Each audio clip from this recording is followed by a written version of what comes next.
باللہ من الشیطان الرجیم بسم اللہ الرحمن الرحیم بل قلوبهم فی غمرۃ من ھذا ولہم اعمال من دون ذلک ھم لها عاملون۔ ترجمہ کنز العرفان، بلکہ کافروں کے دل اس قرآن سے غفلت میں ہیں اور کافروں کے کام ان کے اعمال کے علاوہ ہیں جنہیں یہ کر رہے ہیں۔ آیت کریمہ کا معنی یہ ہے کہ کافروں کے دل اس قرآن شریف سے غفلت میں ہیں اور ان کافروں کے خبیث کام جنہیں یہ کر رہے ہیں، ان کاموں کے خلاف میں جو مذکورہ بالا آیات میں ایمانداروں کے بیان کیے گئے کہ ایمان والے اپنے رب سے ڈرتے ہیں، اسی طرح نیک اعمال بجا لاتے ہیں، نمازیں قائم کرتے ہیں۔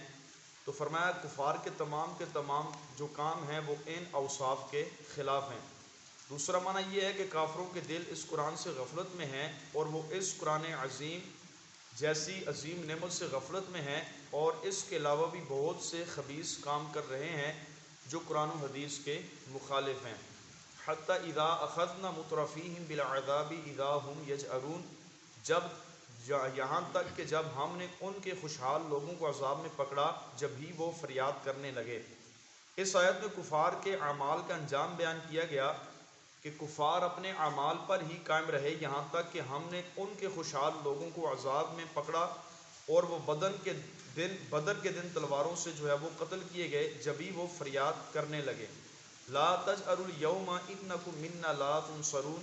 قد كانت آیاتی تتلی علیکم فکنتم علی اعقابکم تنکصون مستکبرین بہ سامرا تجہرون۔ ترجمہ کنز العرفان، آج فریاد نہ کرو، بے شک تمہاری طرف سے تمہاری مدد نہیں کی جائے گی، بے شک میری آیات کی تمہارے سامنے تلاوت کی جاتی تھی تو تم اپنی ایڑیوں کے بل الٹ پلٹ ہوتے تھے، خانہ کعبہ کی خدمت پر ڈنگے مارتے تھے، رات کو الٹی سیدھی باتیں ہانکتے تھے حق کو چھوڑے ہوئے۔ اس آیت اور بعد والی دو آیت کریمہ کا خلاصہ یہ ہے کہ کفار کی فریاد کے جواب میں ان سے کہا گیا کہ آج فریاد نہ کرو کہ تمہیں کوئی بھی فائدہ نہ ہوگا، کیونکہ تم وہ لوگ ہو کہ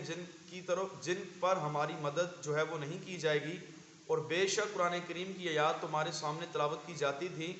لیکن تم اپنی ایڑیوں کے بل پلٹ جاتے تھے، قرآن کریم کے آیات بینات پر ایمان نہ لاتے تھے، اور تمہارا حال یہ تھا کہ تم خانہ کعبہ کی خدمت پر یہ کہتے تھے کہ ہم حرم والے ہیں، ہم بیت اللہ کے ہمسائے ہیں، ہم پر کوئی بھی عذاب نہ ہوگا، ہمیں کسی کا خوف نہیں۔ تو فرمایا پھر اللہ تبارک و تعالیٰ جل شانہ کی آیات کو جب تم کفار نے جھٹلایا، نبی پاک علیہ السلام کی تکذیب کی، تو پھر فرمایا اللہ تبارک و تعالیٰ کے عذاب نے تمہیں پکڑ لیا۔ اور کفار نبی پاک علیہ الصلوۃ والتسلیم کی شان میں بے جا باتیں کہا کرتے تھے اور نبی پاک علیہ الصلوۃ والسلام کو اور مومنین کو نیز قرآن کریم کو چھوڑے ہوئے تھے۔ پھر اللہ تبارک و تعالیٰ جل شانہ نے ان کو اپنے عذاب میں گرفتار کر لیا۔ اللہ رب العالمین کی بارگاہ میں دعا ہے اللہ پاک ہم سب کو قرآن کریم کے آیات بینات کو سمجھنے کی توفیق نصیب فرمائے، آمین بجاہ النبی الکریم صلی اللہ تعالی علیہ وسلم۔